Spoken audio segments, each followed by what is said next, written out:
So hello everyone, in this video I am going to show you a program, and this is a very special type of program where we are using for loop to get our answer. Basically loops are of three types: for loop, while loop and do while loop, but the loop we are using here is the for loop. So let's understand the program.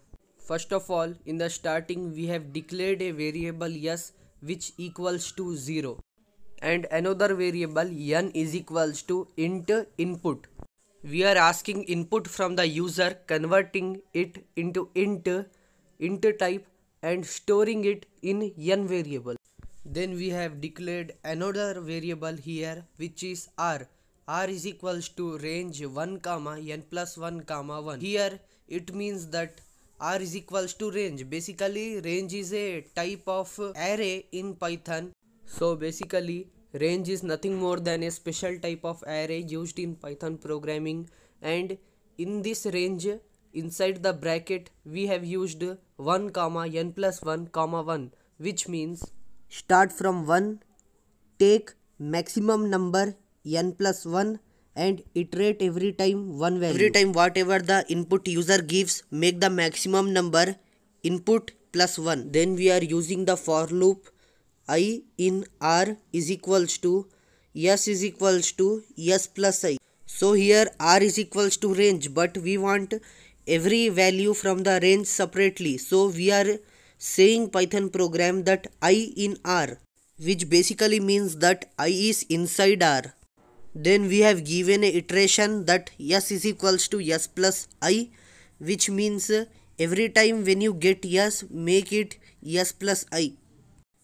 Then print sum is comma s, which means printing s, and here so you will get your output. So if you are facing difficulty to understand the output, then listen me. So first of all we gave s is equals to 0, which means yes, the value of s is 0. And secondly we are making another variable n is equals to input, which means you give anything in input and that will be equals to n. Then we have defined a special type of array in Python known as range, and there we have given the value 1 comma n plus 1 comma 1, which means the starting is 1, the ending is n plus 1, and the iteration is. So basically it says our program to start with 1, end on n plus 1. So if you remember, then we have made a variable n is equals to input, which means if you have given a input 10, then the range will end at 10 plus 1, which is equals to 11, and comma 1, which means the iteration is 1. If you are thinking iteration is a hard concept, then understand it simply. I will explain you. So iteration is basically, iteration means here in our range we have given 1 comma n plus 1 comma 1, but in the place of iteration 1, what if we have given iteration is equals to 2? So our starting number is 1 and our maximum number is n plus 1. So whenever we will start from 1, if the iteration is 1, then next we will get 2, then next we will get 3, then next 4. But if iteration is 2, then after 1 we will get 3, after 3 we will get 5, after 5 we will get 7. So the output will be completely different in this situation. And in case if you give iteration is equals to 3, then for example if iteration is 3, then after 1 you will get 4, after 4 you will get 3 numbers after the number of 4, which is equals to 7. Yeah, so I think you all have completely understood what is range and iteration. So let's move on. After this, in the for loop we have given for I in r. So you might get doubt that why we not taken directly r, why we taken I in r. So the answer is, if you have directly taken r, then the for will give output of your range. R is equals to range, so the for loop will directly throw the range in the output, but we have taken I in r, so that for loop will think that, oh, I is a variable inside the range r, and now it will give every value inside the range to us separately. Then we have another statement that s is equals to s plus I.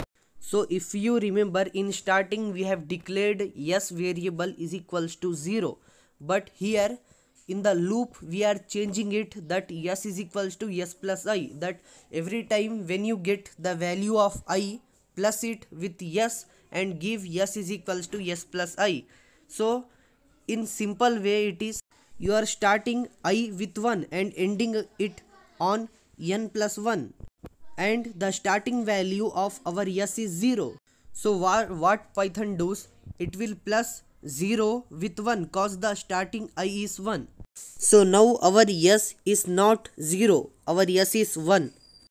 Then our loop will again add our yes with the value of I. So here we got yes is equals to 1, and in second time the value of I is 2. So 1 plus 2 is equals to 3. So second time your yes will be equals to 3.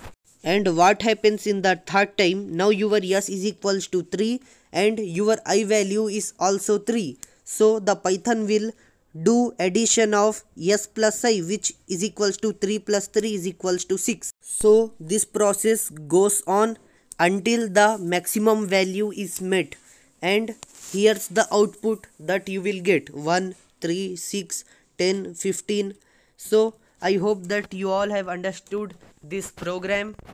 I would be happy to get your valuable feedbacks.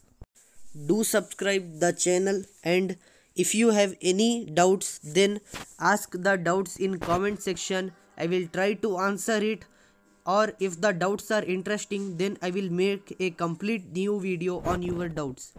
Ask this interesting question to your friends and teachers and get to know whether they know this question or not, whether they are enough capable to teach you in a right manner.